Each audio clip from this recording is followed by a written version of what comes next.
on the previous episode of Ménage À Mind. Did you develop an invisible friend? And now I'm alone. Okay, now I got to pull yourself out of it. Which leads me to this question. You ever had a job problem? So how's your mental health? Who, me? Yeah. I'm actually in a very good space right now, man. Huh. Go Creative figure. space. Mm-hmm. No, I'm very happy at this moment. Do therapists ever get asked how their mental health is? By other therapists? That's what I was gonna ask. Yes. By regular people, not usually. How do you differentiate who's the regular people? By regular people, I mean like those who are not Need to be in the therapized. space. Oh, okay. Yeah. Those that are not therapists. Like so, if I'm talking to one of my therapist colleagues, like we check in. How are you? What's going on? How's your mental health? Yeah. But a caveat to all of that is my wife. She will ask me, "How is your mental health? How you doing? How you really doing? How's your mental health?" I was just gonna wait. I was gonna see. Yeah. How's your mental health? Gotta keep getting toast. My mental health is a lot better. I got a therapist. Ooh. So ever since then, I've been for me, in the stories that I have in my past, it's like they don't really bother me because I know like how they've shaped me to be where I am now. But I'm just like, I guess, zoning in on why it's gotten to me where I'm at right now. Yeah, more so it's just like, oh, well, that was my past, and this is why I'm Orlando, the big bad bitch who I am. But it's like, when you really think about it, like, why did those things from the past make you the way you are? And it's just like, I don't think that's something I thought about before. Yeah. So it's like, me and my therapist has been... It's a nice journey for you. Yeah, it's beautiful. Yeah? Yeah. So that's why we're here now. I'm going to start this journey of podcasting and my mental health and therapy, and hopefully my therapist helps me make great content for this. So that's where I'm at right now, and I'm happy to start.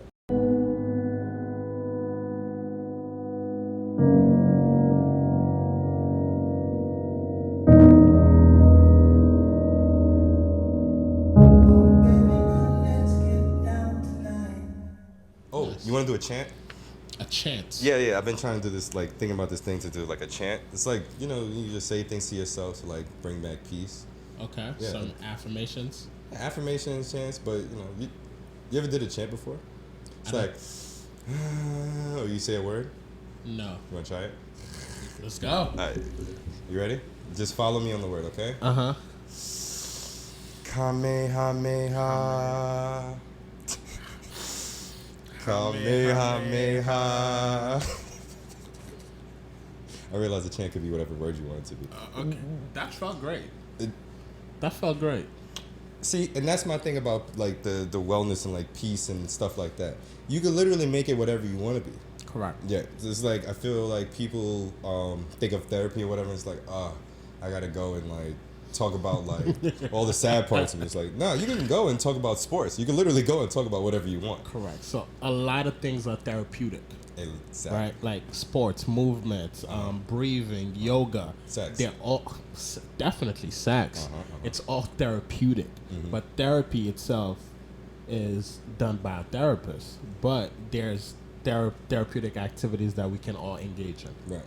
Before we get into that, I want to tell you, right? Did I ever tell you about like how I realized that I think I might be like not a sex addict, but sex is really healing for me. Don't make me laugh. So I'm having like this long ass week, right? And I'm stressed, I'm pissed, I'm like antsy for everything, and I'm like, why do I feel this way? And I was like, damn, I finally got some time to myself. Like, let me beat my meat, right? I sit there and I beat my meat, and then it's just like, so I was laying on my bed, so I thought I beat my meat, like I came on my stomach. Usually you get up and like you wipe it off. I laid back, come on my stomach and all, and I'm like, I feel so much better. Like the day just, it's like, what's that commercial? I can see clearly. That's how it feels. I think that was due to the release of dopamine. Yeah. And the good feel hormones through your masturbation that made you feel better. But I do highly believe in post-nut clarity. Exactly.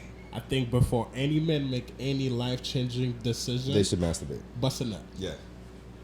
If you're ever thinking of stepping out on your partner, bust a nut. And ask yourself, do I really want to do this? Yeah. It's like if you ever like you in a bar, you about to get in a fight, go to the bathroom, bust a nut. Make you rethink that. I'm gonna ask you this question, and I'm already regretting asking it. Yeah. what's the weirdest? I don't want to say weirdest, right? What's the most What's the most out of the box spot you've ever masturbated in?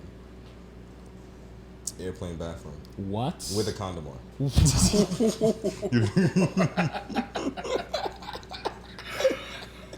For the audience that's watching this, I must say, please explain. So it was I was going to Croatia for Yacht Week, right? It's my first time doing a flight that long. It was a 6, 8, 12-hour flight? Yeah, it was one of them long. If it's more than 6 hours, it's just like, this is a long fucking flight. Okay. So I was supposed to be seeing who is my now girlfriend, Mila, before I get on the flight. Okay. So I took some like sex gummies. Okay. Some, Nah, because you know at the time I'm living some. on the East Coast, she's on the West Coast, and she was coming in. It was the same day that I'm leaving. I was like, oh, we gotta get it in. So perform well too. Yeah, before I dip off. So I was like, I'm gonna take this gummy because I'm gonna give her the business. Took the gummy and I gave her the business. Gave her the business. But I had more business to give. So I get on this plane with more business to give, and like, you ever been horny with a middle seat? No, I have not. So I'm sitting there, like, airplane seat, I'm sitting there like, antsy, and I'm just like, oh nah, I got to get up. Long ass trip, I brought condoms with me, and I had it on the carry-on, so I was like, let me get So you access your carry-on, you took out a condom, walked to the bathroom, put the condom warm on. myself up a little bit, because it's not easy to get hard when you sit down on the airplane, right? And then you got to do that long ass walk to the bathroom down the aisle. So I warmed myself up a little bit, like in the bathroom, and I put the condom on. I was like, oh man, yeah, I know. And you know what the crazy thing memory, is? to your imagination, or Imagination. I love using my imagination. But you know what's crazy? You know when you look at a woman, right? Like a lot of men will do, look at them like, I know her pussy good. Like I be jerking off sometimes. I'm like, I know this nut is about to be amazing. This shit is about to be good. That's fair. It was fire. That's fair. Have you ever regretted a nut? No. Like you've ever masturbated to a video, to a porn, and then be like, that wasn't worth it? So to answer the question, no, I didn't regret the nut. Like it might have been like, damn, I wish I had a better video, but I didn't regret the nut. Like, Okay.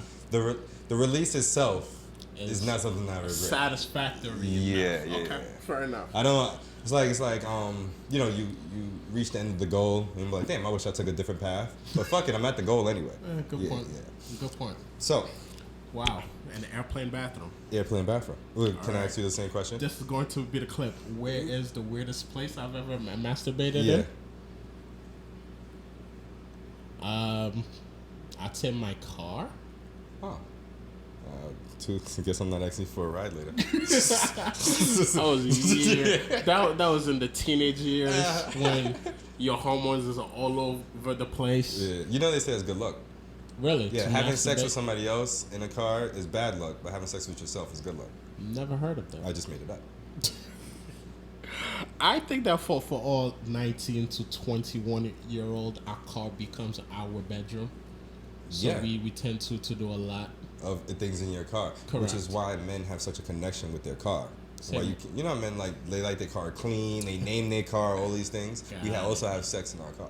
Yeah, good point. Strong connection. Anyway, Good point. don't want to get off topic about me masturbating on planes. Yeah. That's the clip right there. I hope you know that. You are I am a licensed black male therapist with a specialization in couples therapy.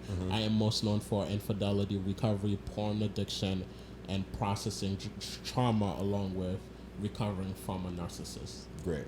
Why Why what? did you become a therapist? One, and then why did you choose like this specific like direction in practice? Great questions. I became a therapist because I was. Alright. Let's be real. Yes, please. Because it's you. You don't know what is it? Cookie cutter podcast. Yeah. Oh man, what's interesting is I actually have a brand story that's written for me that I'm supposed to follow, and I'm about to do the complete opposite. Very good. So And I know when my team sees this, they're gonna be like, "Yo, what the hell are you doing?" Perfect. I became a therapist. I was interested in psychology because I was always interested in understanding women. Okay. Right. I wanted to know how to pick up women, how to get women. Right. At your early teenage years, you're just trying to get laid. Yeah. So I'm trying to understand women, get to know women, and etc., and find out exactly how can I increase my chances of getting access to women. Yes. So I delved in the world of psychology from high school to college. Yeah. And then eventually in grad school, where I was planning to become a mental health therapist, which I have no idea what that was at that time. I just saw psychology. And I love psychology. I love reading. I love thinking outside of the box. And then I took a course on marriage and family and fell in love with couples therapy. I was introduced to the Gottman approach right then and there. Yeah. I was in a relationship at that time. We were breaking up every other week with my current wife, right? Because I sucked. Yeah. I didn't know how to communicate. I didn't know how to show affection, express my needs, be emotional. None of that. I was a toxic motherfucker. Yeah. Very toxic. So I learned the Gottman principles, and then I started applying it, and I saw that it was changing the landscape of my relationship. Yeah. Then I'm like, oh, if I needed this information and I couldn't find it, who else is in need of these information and have no access to it? Exactly. So I said, this is what I'm going to do. And here I am. That's kind of similar to me, but in a whole different realm. I knew women were getting like terrible nudes, right? And I would send them my nudes, and they'd be like, "Wow, these nudes are amazing." And I said, I wonder how many women are getting terrible nudes. So I started an OnlyFans, and I would take amazing nudes. So wait, what's the G word that you use? The Gottman. Gottman, right? So my therapist is a certified Gottman therapist. Right. What does that mean? Basically, Gottman to me is like the Michael Jordan of couples therapy. Okay. Because it's based on research, and it's very practical. It's like learn how to communicate. Here's how you do it. Learn how to develop your friendship. Here's how you do it. It's very 1, 2, 3. Yeah. And once you learn and master those skills, you just become great. At relationships. Yeah. Like I'm sure your therapist is, right? So being a certified Gottman therapist puts you in an upper class of couples therapists where it takes years and a lot of training and a lot of owning and mastering the concepts of Gottman to actually become certified. Okay. So with Michael Jordan, we know he puts a basketball in the bucket is 2 points, right? How do we know like this works? It works because Where's the points? Where's the free throws? Like, where's the 3-pointer for these things? it's research based. Okay. Right? We know it works because it's been tested for over 40 years. And what's interesting about it, it's not an opinion and it's not a perspective, right? A lot of people claim that they're relationship experts because they have been in relationships, right? A lot of people try to be relatable. Hey, I'm going through the same thing that you're going through, so you should come to me for help. But I asked this question. If you need to have open heart surgery, do you go to someone that has had open heart surgery and survived to do yours? Or do you go to the doctor that did the open heart surgery but never had to get one done on themselves? Well, I go to the doctor, but which this is an amazing analogy, right? Correct. I'm only giving pushback for conversation and understanding purposes, right? Because in that case, I'm going to the doctor because I know the doctor has had like The skills. training skills and knowledge, everything like that, right? But I guess in this analogy, it would be like, oh, my chest hurts. Hey, maybe you should get open heart surgery. I feel like that's where people come from when they say they're like relationship experts. It's like I've experienced a part of it. Like the open heart surgery is the like open heart surgery in the analogy for a relationship is like saying somebody going to somebody and they're like, oh, my husband is beating on me.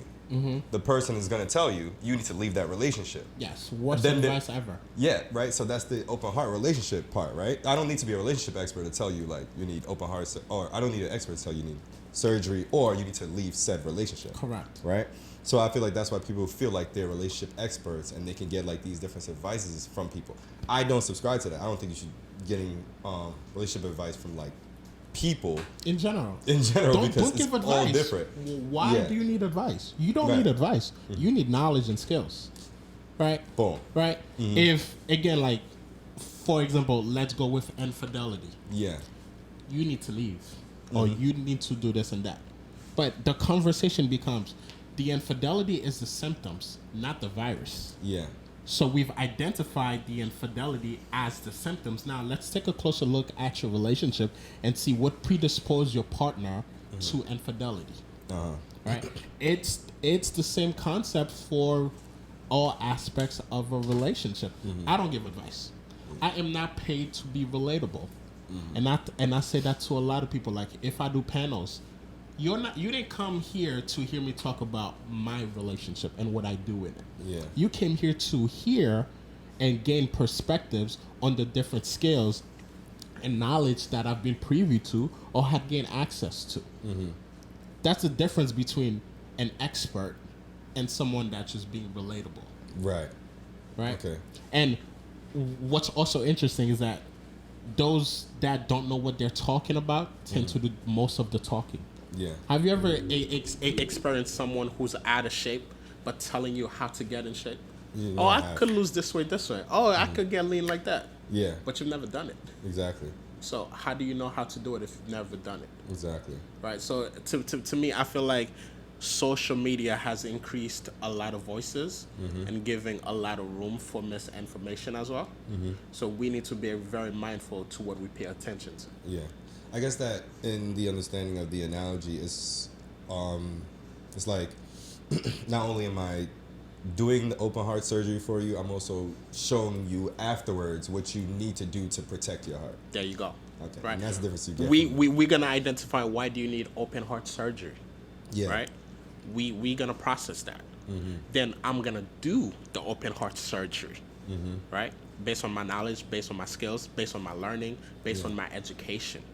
Also based on my experience of doing this for over 10 years. Yeah. Right? Then we're going to talk about how to prevent another open heart surgery. Yeah. And create a plan for that. That's couples therapy right then and there. Having the tools within your relationship. And that is a big difference than telling somebody, like, this is really the fisherman convo. Like, catching the fish or teaching them how to fish is like, you're giving me, you're not just catching the fish for me. Yes, you're also telling me, like, after you catch. I'm doing mad analogy now. But anyway, the point is, within the relationship is like, okay, well, here are some practices and tools, and I feel like that's something a lot of people don't have. Relationship or not, when it comes to like therapy and wellness, we don't necessarily like. Don't know how to talk. I'm getting back into the flow of things, right? I gotta get Welcome back, man. I'm getting my breath. Welcome back. My flow. My breath work back in shit. I gotta get in the flow. But we don't necessarily have the tools to be like, okay, well, after we have an argument, how to reconnect. When is the right time? How much space? And like, what is even the right way to start back reconnecting? Because people was like, oh, you know. Once y'all have an argument, don't let it sit. Y'all got to start talking again and get through it. It's like... Don't ever go to bed go angry. 2 hours. Don't go to bed angry. Then I'd be awake forever. Exactly. So it's like, okay, well, how do I talk back if I'm under the state of anger or if I'm under the state of like strong emotions? Like, what That's do I say? That's called flooding. All right. Flooding is when you enter a state where you can no longer listen or process the information that's being shared to you. Yeah. You enter in a fight, flight, freeze mode where your body has released a number of hormones that makes it very difficult for you to be present.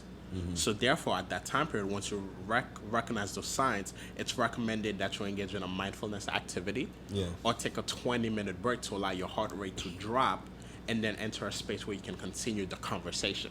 Failure to do so leads to domestic violence. Leads to partners saying things that they don't mean and that they regret, or taking things to a whole other level that it never needed to get into. Yeah. Right? That's why we got to be very, very careful with the information that we allow to be implemented in our relationships. Let's think about it, right? Choosing a partner and being in a healthy relationship will be one of the most beneficial or one of the biggest decisions that you'll ever make in life. Yeah. So when you go get help for that, please make sure that you're getting the right assistance. A lot of people mean well, right? Yeah. But if you know A, B, and C, you can only talk from A, B, and C versus someone that knows the whole alphabet, right? So the A, B, and C individual are doing their best work with the knowledge that they have versus someone that has more knowledge, more understanding, and more concepts. And you see, I feel like when we have a better understanding, then we're able to approach our relationship or relations or anything better. And it's like when you see, I guess when you, as a therapist, as an expert, if I'm like sitting here with you and you say something and then I come across like the situation that we're speaking about, it's like, oh, because I have a better understanding, now I know like how to maneuver like within this space without getting like, I can have my emotions without getting like, but without getting overly emotional. Correct. Yeah. And I said it to say, because you said fight, flight, or freeze, right? And I've always only known about the flight or fright, but it's not until my flight or fight. But it's not to my most recent relationship that I saw the freeze. Yes. Right. And so like I had a blow up where I was just like yelling at my girlfriend, and she just like froze up. But I'm always used to the fight back or the flight. So it's if I'm yelling loud enough, you're either gonna subdue and be like, oh, he's angry and I need to understand, or you're going to respond back. But I know, like, now I know, like, this is where we are, or I know what your response is. So now I know what my next response is going to be. You're prepared for the argument. Right. So now when I saw her freeze, it was just like, oh, shit. Give me something. Yeah, yes. Yeah, so it's like the freeze was just like, I just didn't know what to do in that moment. It's just like, okay, if it's to the point where, like, I'm getting nothing back, she's not even leaving or responding, she just froze up. It's like, I can see why usually people would get like even more emotional, more angered or whatever. For me, I was just like, oh, maybe I need to go over there because she's not saying anything at all. And I've never experienced this before. But I can also see why it can be, for somebody else, it could be a whole different scenario. Just because they just don't understand that point of it. And that speaks to your emotional IQ. Yeah. So what you're saying is, just to contextualize it, is that your partner is stonewalling. Because they're feeling overly criticized, and they feel like whatever they say is not being heard, or etc. Or they might also be flooded and cannot process the information that's being given. So therefore, they enter the freeze mode where they're just stonewalled. They're giving you nothing back. Instead of you becoming angrier at that, you're like, oh, this is different. I can tell that she's processing all of this, or she might just need a second. Let me initiate a repair.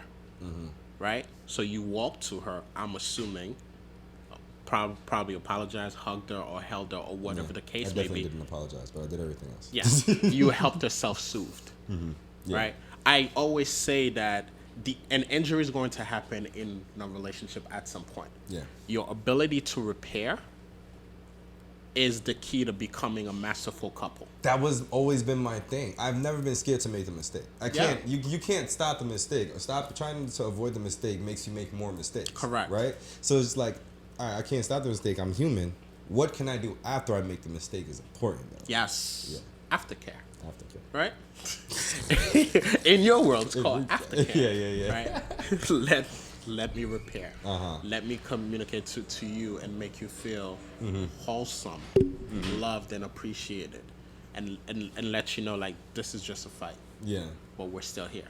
Oh, of course, right. And that's also been very helpful because even now, like, I work with my girl on her podcast and everything. So it's like even when we get aggy and stuff like that, it's just like we can differentiate between I'm aggy, but this doesn't mean like I don't love you. Yeah. And I feel like we tend to fail to still show that even me in this state of emotion, I'm not gonna show you I love you anymore. That I'm gonna take that away from you because you upset me. Correct. It's like I never want to take away the love. Like I still could kiss and hug on you, but kind of need to shut the fuck up. Right now, we're not seeing eye to eye. Yeah. I still love you. Yeah. I'm here. I ain't going nowhere. Mm-hmm. Might sleep on the couch. Yeah. But I ain't going nowhere. Right. Might freeze up, but I'm not going anywhere. Yeah, I'll never walk through the doors and leave. And Yeah. if I am, I'll let you know. Right. And it's a conversation that we had previously, so you can be comfortable in knowing, okay, I'm going for a drive because I need some time to calm down. Yeah. I had a conversation. This is also a first for me, where I heard someone say that they started therapy since they were a teenager, right? It was very helpful, but they were obviously going through something like at the time as a teenager. And I was like, you know what? I think the teenage years might be a really good time to like start therapy, especially for black people. Yes. But it might be a good time to start therapy. And I was just like, well, you know, sometimes teenagers don't really like have anything that they're really going through. In the eyes of an adult, we may think that, but you know, to them, it's their whole world is like hell crashing. yeah. Right. But I said that, you know, they can still be having a good life and you can go to therapy. Yes. And as I said that, I was like, oh shit. Your therapy session could be whatever you want it to be. Like, you can literally go and just like have a great conversation like with your therapist. Like, even as a teenager or whatever, it doesn't mean that something bad is happening because you're in therapy. Yes. You could go to therapy to talk about all the wonderful things that's also happening in life. Yeah. It doesn't have to be a negative experience or negative conversation. Right. Sometimes it could be like just talking and being heard and being validated and being told your feelings are okay. You're supposed to feel like that, and that's okay. Yeah. Right. So I feel like therapy usually had a negative connotation to it, right? It's you're laying on the couch, got a big guy with a belly, sitting up and talking to you. Therapy could be just this. Us talking, right? So to me, I feel like the landscape of therapy is changing because there's more variety, and there's more representation. There's only 4% of therapists are black male therapists. Really? Yeah, just 4%. Just makes me think white people have a lot of problems. Or they realized very early on how beneficial therapy was. Compared to us. Yeah. So what would you say? Do you think what would you say a good year is to start therapy? As soon as possible. I'm a big fan. Let's play offense and let's not play defense, right? Because as a teenager, like, think about it, right? When you was going through puberty, how challenging that was. How navigating high school. Yeah. And all of that, like, I kind of wish I had someone to talk to help me through that process, and help me understand what's happening and creating a space for me to be heard. My parents are Haitian, bruh. I didn't hear I didn't hear I love you until a few years ago. Yeah. I ain't got a hug until a few years ago. The first time my dad told me he was proud of me, I was 18. You remember that? It was only 2 times. I don't remember. I don't think my dad ever said, I'm proud of you. I honestly, and now that I'm thinking about it, that might be the reason why once I reach a goal, I go into the next. Like, I'm never fully satisfied. You should probably go to therapy. Unpack that. I have a therapist, oh. Right? But also, like, the relationship that I've created with my wife has helped me heal my inner child and a lot of my negative experiences because she provides that for me. Yeah. Right? Yeah. Hey, I'm proud of you. Let's go and celebrate. I'm like, oh, we celebrate things? I'm like, that's not that. I didn't get a PhD. She's like, I don't care. You got your certification. Yeah. We out. Where you want to go? Small gift, small that. Hey, your business this month, you made this amount. Yeah. Here's a card. Right? These small concepts have helped me heal certain aspects of my life as an immigrant that I never got to experience. Oh, you're very beautiful. Yeah. Shout out to your wife. And she dope. Yeah. She fine too. You pouring it on because you're right there. You think you slick. Hi, baby. One of the things I wanted to ask is, because we were talking about, like, you know, starting therapy and people that are people that are teenagers. Wow, that's a very good way to call it, like, younger people. People that are teenagers. Yeah. And I feel like the catalyst to starting therapy is like, you're fucked up, like you should go to therapy, right? So, but I guess for Black people coming from the Black experience, we actually don't start therapy until like we feel like we're fucked up. Yep. So now, how do we get somebody to feel like, or say, or what's the optimal words to be like, nothing's going on, but you should still go to therapy? To me, we get a physical yearly. Yeah. Go see the dentist at least once a year, right? We're getting to the age where we gotta go and get our prostate checked soon, right? I always say, why not just go and get a mental health assessment, Right. just to see how you are doing, or a relationship assessment, right? Just go to a therapist, have a few sessions, and see exactly how you are feeling and what comes up. Because a lot of times, as Black folks, right, or people of minority, Yeah.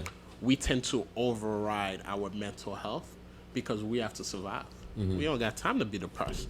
I got to get to this money, because if I don't, my family is not going to eat, right? We have a problem with rest and not giving our body what it requires because of our anxiety, right? So now when we go to therapy and when we get that assessment, we actually get the terminology to describe exactly what we are feeling.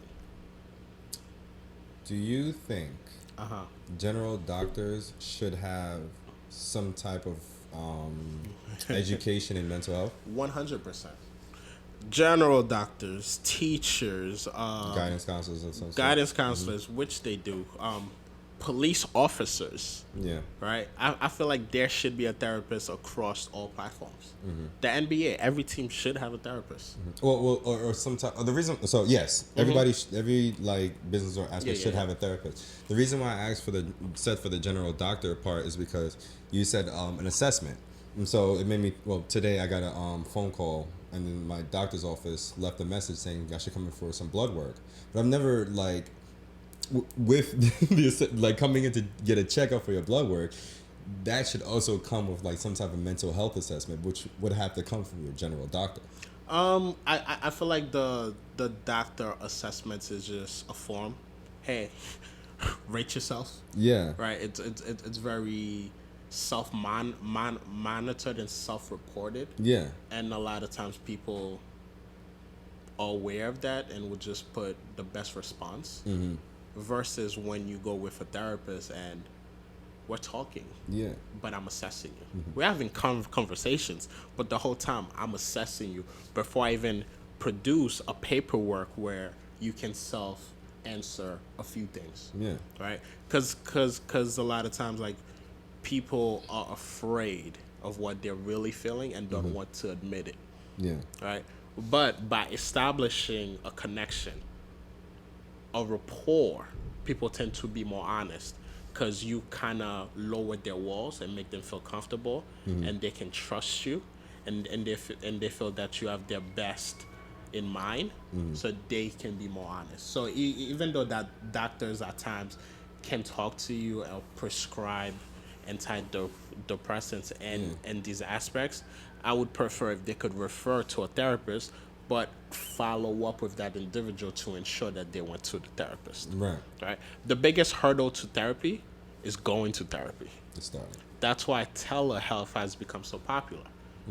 Bro, I've had sessions where dudes are, yo, I'm taking my lunch now so we can meet. Yeah. I'm driving home, but I'm gonna pull to the side or in a parking lot so we could meet. Right. I'm having dinner, but I'm alone so we could meet. Yeah. Right, it has simplified the relationship and the access to therapy. Yeah. Fuck, I just had the thought in my mind. I gotta get a mental health checkup so I can remember shit. So I was gonna say yes, because I never had a doctor ask me like, how's your mental health? Yeah. It's always like, here's your blood work, here's your liver, here's your organs. Like, if I had like doctors more often ask me like how my mental health is, it might have like saved me a lot of like pain that I had to like go through, and also I feel like if they had more of a mental health general doctors, not nobody specific, but if they had like more of a mental health like understanding or conversation, then it can help a lot of people, or help them understand not only like the mind but also physical reactions, because it's like Somatic symptoms, yes, sir. Somatic symptoms, right? Because one of my like really bad depressive moments, I got costochondritis out of it. Yeah. Which is like I had so much stress. Yo, and you know it's so funny. I read up on an article that showed how like stress, what it does to like cause inflammation in parts of your body. It's like certain things with your nerves and your brain. Because when you're depressed, your brain doesn't give off certain signals. It doesn't give off inflammatory signals. So you start to build up this inflammation. And the place you build it up is in your chest. Correct. Right? So because you build up this inflammation in your chest, you kind of have like a layer or a space between like your chest cavity and your heart. Or wherever it is in your chest. And it puts a pressure on your chest. Which then it feels like when there's a pressure on anything on your inside, when your body's like already so compact, that you start feeling it like anywhere within that area. So this pressure on my chest made it feel like there's a pressure on my lungs also. So it was like hard to breathe. Like I'm taking deeper breaths. Yeah, I feel like it feels like somebody's like laying on you with their foot though. Oh. Yeah, so it's like it's more concentrated, right? So with the pressure and on my chest and me trying to breathe like harder, it creates like a very mild heart attack, or it feels like a mild heart attack. Yeah. But it's constant. Because the inflammation is always there. So with all this happening, all these symptoms, this is what causes costochondritis, where stress can actually manifest into physical pain. Correct. Now, what happened was, I go tell my doctor this, and they put me through a what's the thing they put on your chest, EKG or whatever. Yeah. Right. They did that. They checked my chest. They gave me a stress test. All these things, and nothing came up. Correct. Why? Because it was a mental health issue, not necessarily a physical issue. So it's not going to come up on it wasn't coming up on like their readings. Yeah. Because it wasn't like strong enough. Because it was more my mental. Yeah. And so as all of these things has happened, I feel like if it was more of like a mental health conversation, because I was telling them like, yo, I'm not tripping. I feel this pain, and I also feel like I'm going through like a depression, right? As far as like my understanding of depression at the time, and it got to the point where it's like now I'm having like suicidal ideologies because it's like, okay, I feel pain, I'm sad, and nobody believes me, so now I feel even more alone. It's just like, oh no, I can't do this. Like I feel crazy, and so after we figured out it was like costochondritis, because actually another friend of mine had it. And I go back to my doctor, and then now we're having like the mental health like conversations, and then he subscribes me like antidepressants, right? Which never make you feel better. They just make you feel nothing, right? So you see like all of these points where if I just had a mental health like conversation, we could have alleviated like so not only so many steps, so many dollars, so much time, but we could have solved this like a lot faster. Yes. And even with that, and then my experience with like antidepressants was, so this is what caps it all together. My experience with antidepressants was bad because I just wanted to not feel sad anymore, but antidepressants takes away my happiness, my sadness, my anger. I felt nothing at all, and it also took away my sex drive, and that was my last fucking straw. Man, yo, there was a one point I was like, yo, I don't even feel like masturbating, right?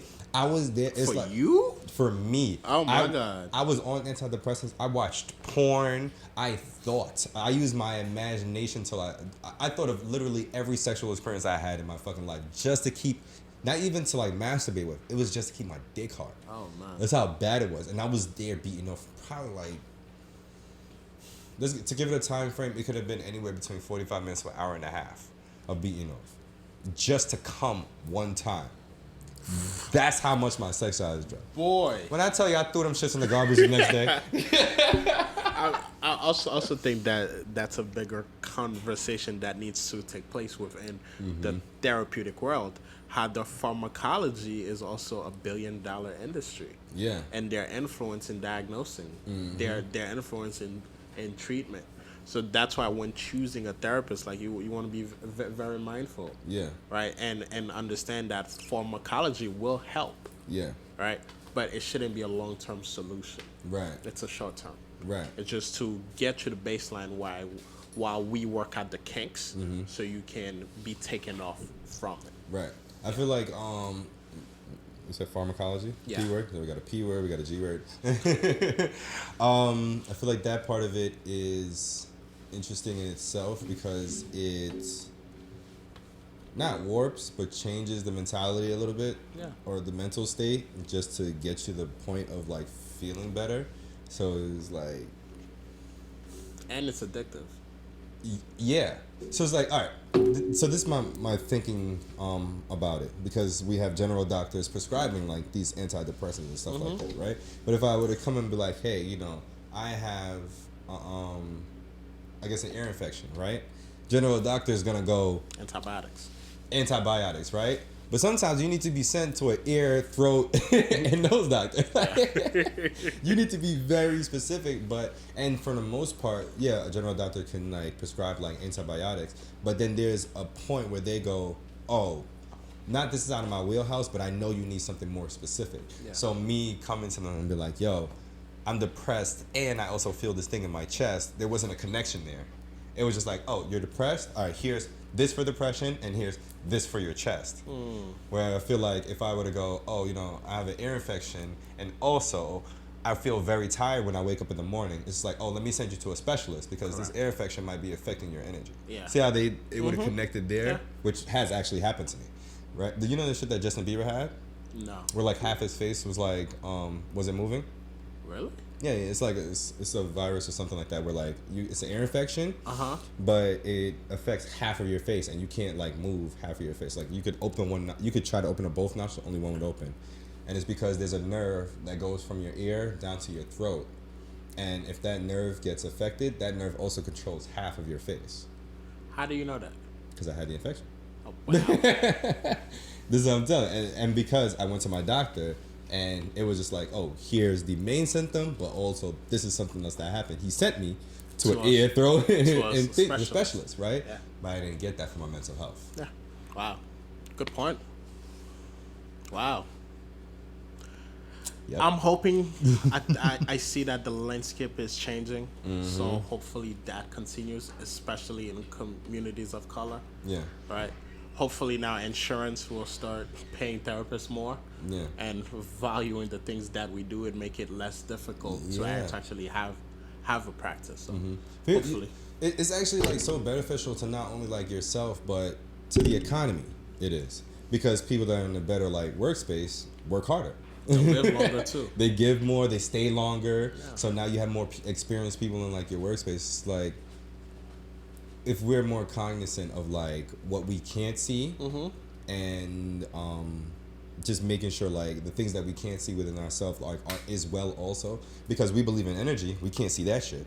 Facts. Right? So we believe in the wind, we just feel it. We can't see it. There's a lot of things we believe in that we can't see. Like, why is it that something that's very obvious that like, oh, I feel this thing in my head, like even though I can't see it, and it's affecting all these things and affecting things like so strongly, why would we not approach it with like grave importance? That's how I feel about sex.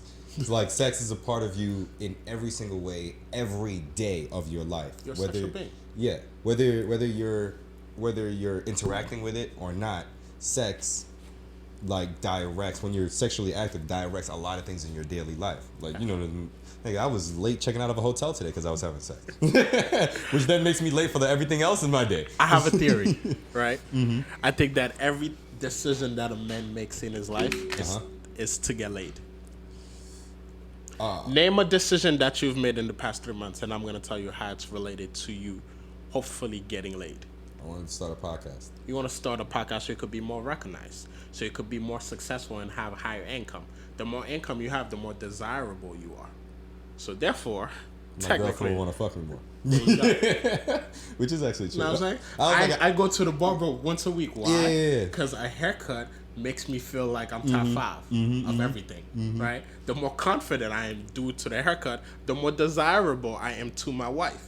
Therefore, I'm trying to get laid. That is... It's unconscious. Sex is a branch of like, when the tree trunk is the idea, sex is always a branch on that tree trunk. There's always a way that's going to get me some pussy.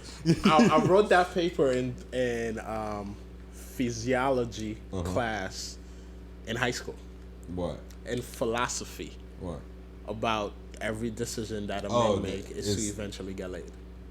That is a good point, because there was a moment when I was thinking like I want to start a podcast again, because like, oh, if I start a podcast again, I'll have my own brand, my own foundation. Like you said, I will be more desirable. There you go. But it'll be like, I'll have something as my own, so somebody can look at you and just be like, oh yeah, you have a stance, a brand. You have something that is your own, and that is more desirable than somebody that's just like, for a man, and specifically a black man to other women. It's like, oh, you got something going on. So now I do want to like come home and be like, oh babe, like I'm back home from like recording, and she's like, yeah, tell me like how it was. I actually do miss that, being asked like, oh, tell me like how it was, or how did it go, and like being able to just like talk about something you did or accomplished. So I guess that is it's that good feeling. Yeah, I do want to like I did have this idea one time where, and I was telling Mila, she thought it was a terrible idea, but I told her I want to have like some kind of program that creates the man that women want to give pussy to, which is much different than creating a man that can go and get pussy, right? Because I want you to be able to be the person that women look at and be like, oh, I want to fuck him. Not you have the tools and the insight and the secrets to fuck women, but just you yourself are desirable because of who you are and what you have to offer in terms of security, safety, emotional awareness, emotional intelligence. Notice I said all of this. I didn't mention income. I didn't mention cars. I didn't mention height. I didn't mention profession. Right? And the purpose of this is because we tend to focus on the wrong things when it comes to a relationship, right? We tend to look at the shiny objects versus the things that really matter, right? For example, right, when I see someone, they're wearing nothing but label and jewelry, I'm like, they want the attention to go there, to the shiny objects, not to who they really are, right? So in like, you hear those lists. 6 feet tall. She needs to have a waist of this, ass of this, blah blah blah blah blah blah. But all these things really don't matter for the long term. Exactly. Right. It's good to have. It's a plus. It's an add-on. But those are not what contributes to a healthy relationship. Facts. Because one of the reasons. Well, all of those things you just said was never a reason a girl cheated on her boyfriend to be with me. Give me that. Okay. Let's go. That's the easier way of saying it. Right? I'll just be like, she's like, she'll just come over there. I'll just be listening. Yeah. Listening to her talk, chill out.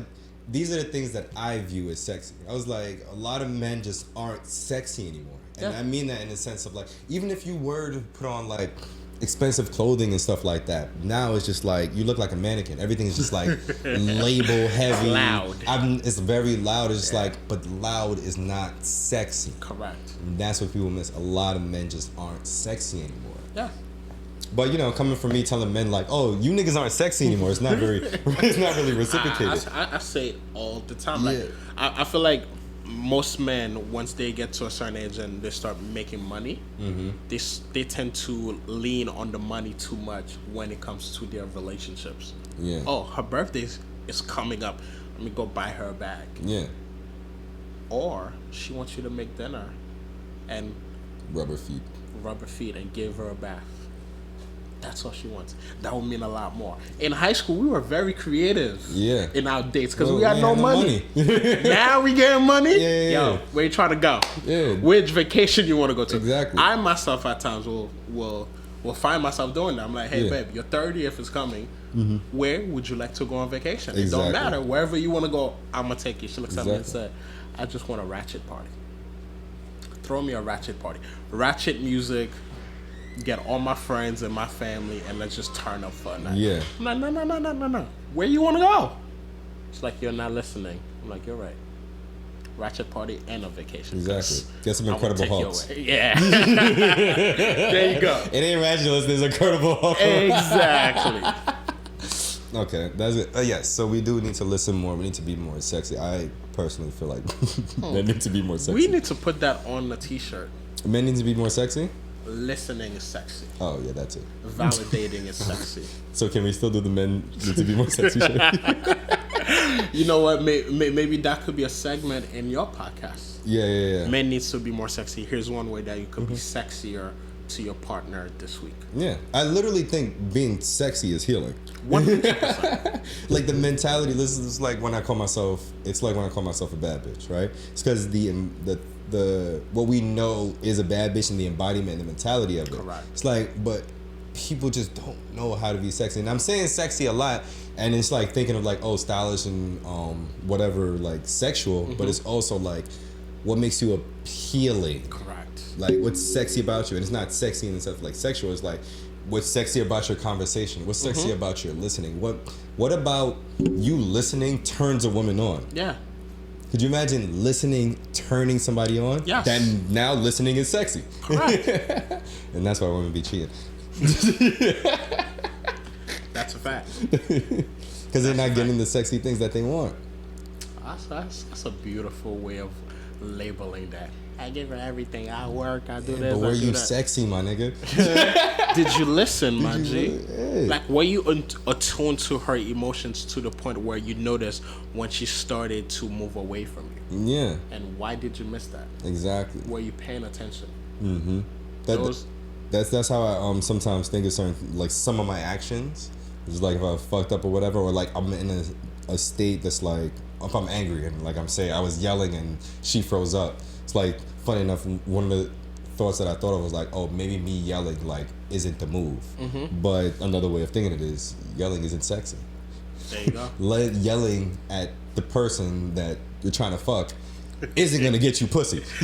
So it's not sexy. That's a fact. But what approach can I have? Oh, she froze up. Let me stop yelling. Let me go over there. Let me hold her, ask her what's up. If she starts talking, let me listen. If she cries, let me wipe her tears. And the end of it all, what am I gonna get? Some pussy. There you go. And I'm not doing it for the pussy, but because of You're unconsciously doing it for the pussy. it's a branch on this. The pussy is a branch. I like mine better. You're unconsciously doing it for the vagina, right? And I tell men this all the time. What's the term? Not role play.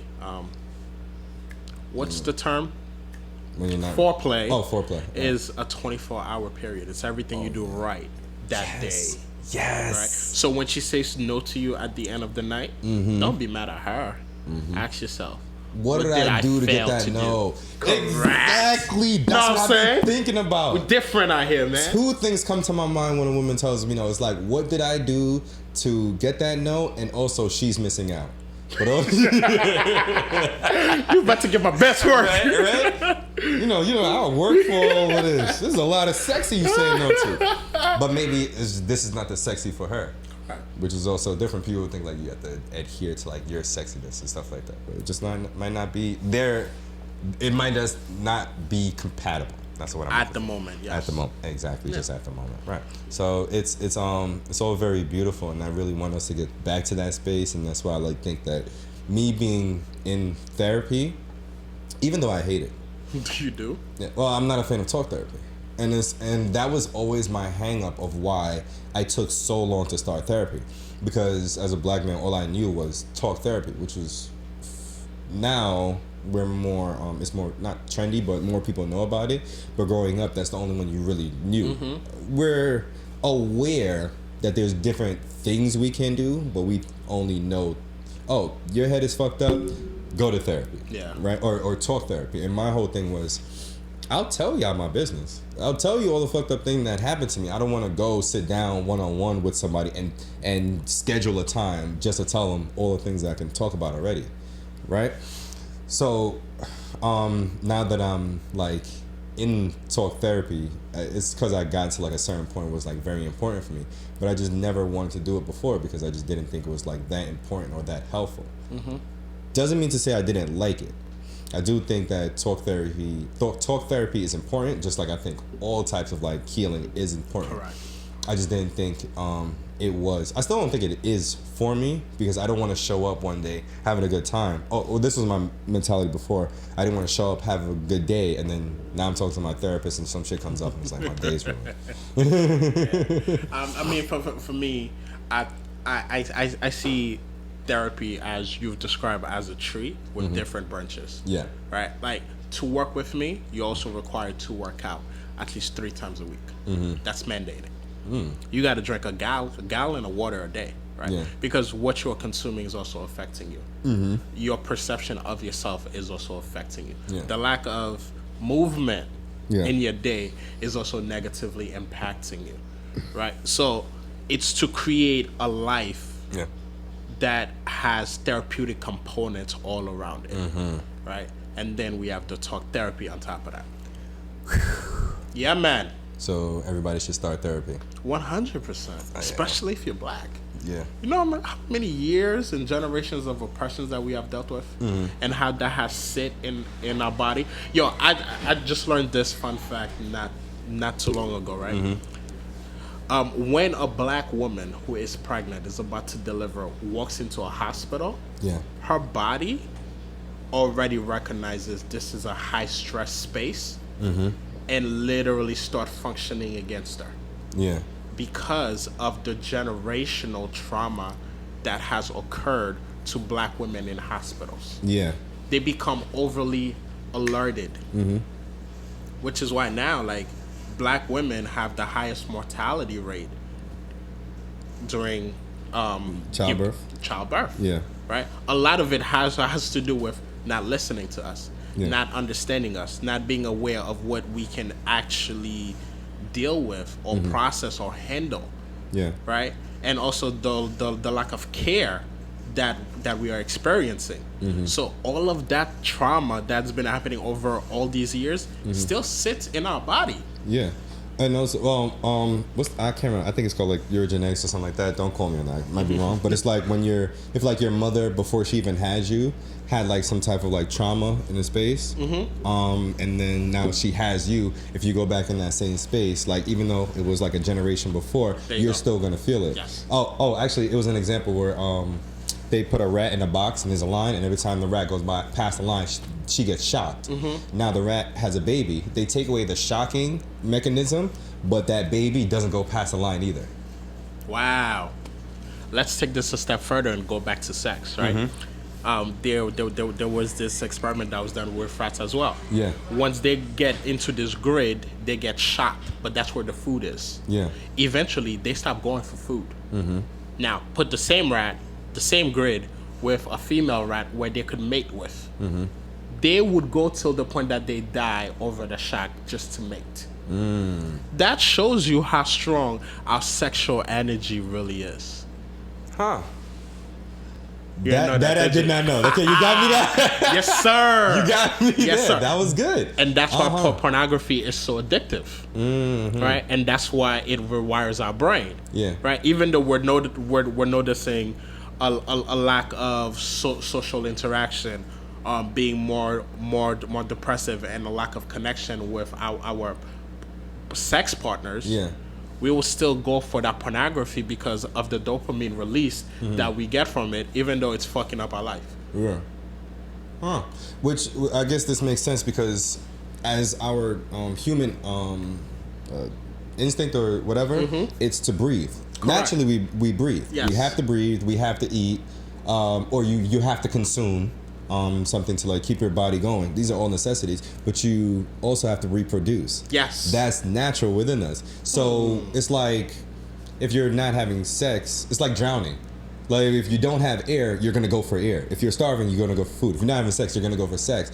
And we've gotten to the point where we have more of an intelligence so we can choose partners, choose pleasure, but we're always going to go for sex naturally as humans because it's just our makeup and our build. Correct. So it's like, even if it kills us, because it's literally a necessity. Yes. This is why I've always thought like sexual conversations should be happening naturally more often, and we should be more comfortable with our like bodies. Like if you choose not to be naked or not around people, it's your decision because we have the intelligence too. But sex in itself should be talked about. At minimum.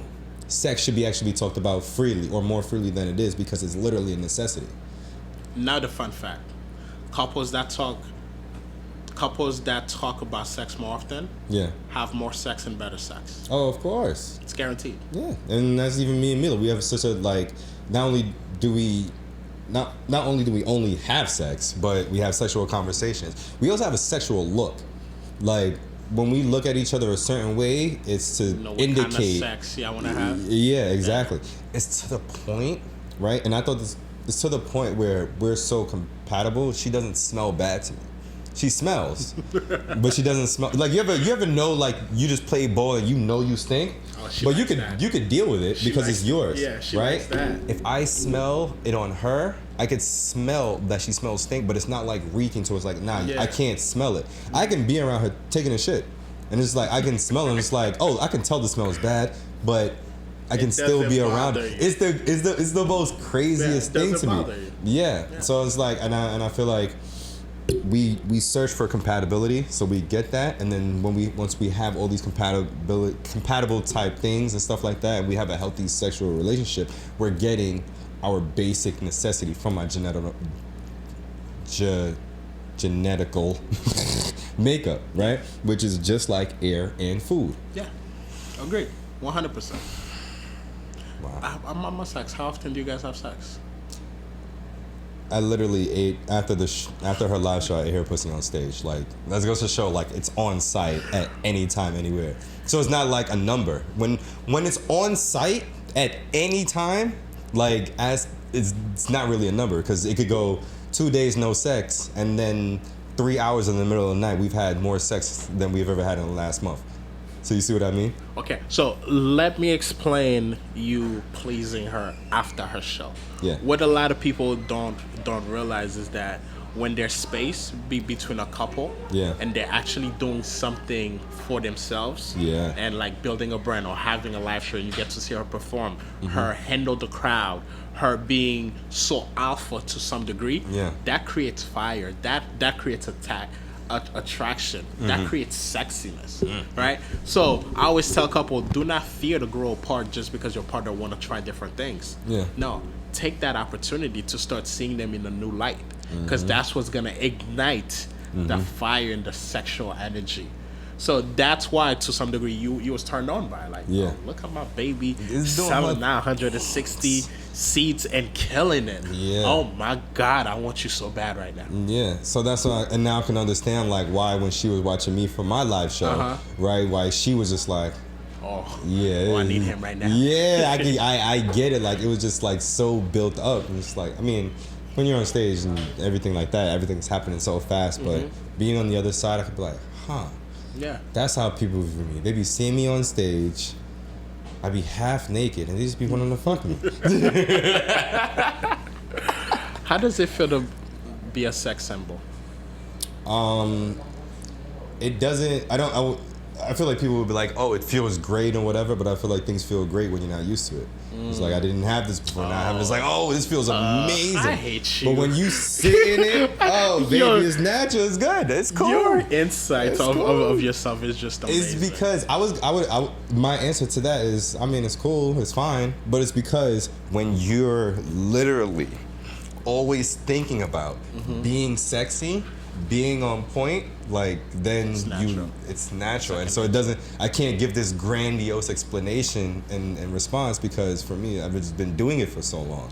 So it's like, I want people to be sexy and stuff like that, but I can't necessarily advise, which makes me not an expert.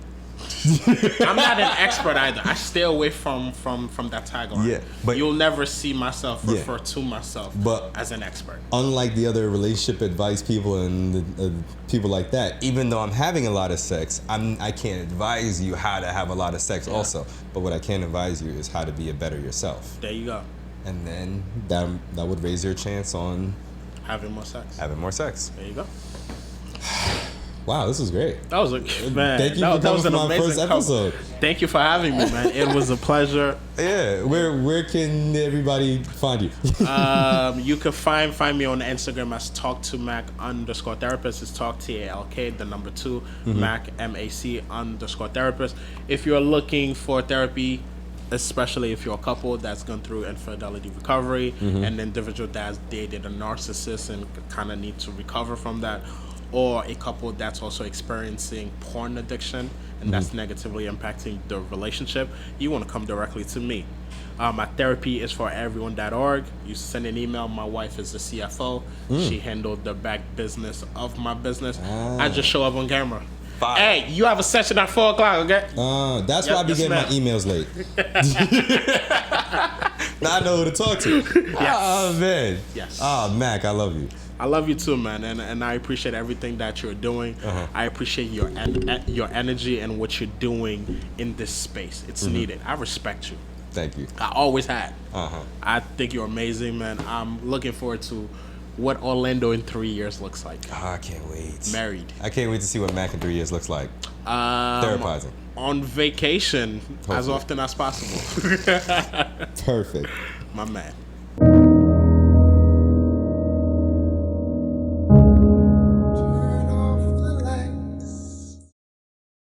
On the next episode of Ménage À Mind, he texts me back, you know, I knew you've been sexually abused, but mixing it in with the type of person I am, where I'm open-minded and comfortable with myself, I am literally made for sex.